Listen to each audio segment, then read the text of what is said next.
Hi guys, with another video. So today I am gonna show you what is inside. This is the Gillette shaving gel. So what I did, so I cut the top. I took it out this color, and after that I cut it like here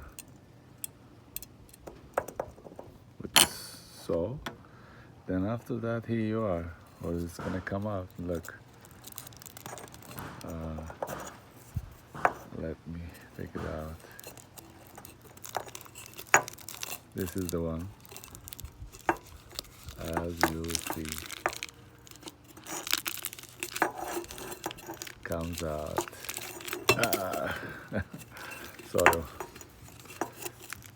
here you are. Yeah.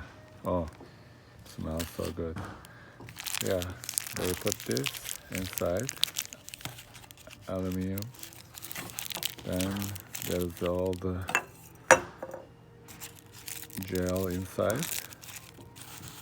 So when you press it, and it comes from this guy, and inside is, as you see, empty.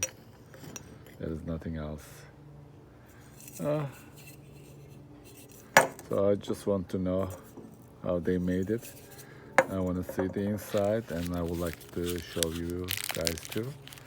Then you know that what is inside now. This is the one. Yeah, shaving gel. Alright guys, thank you for watching, and see you soon with another video. Bye bye.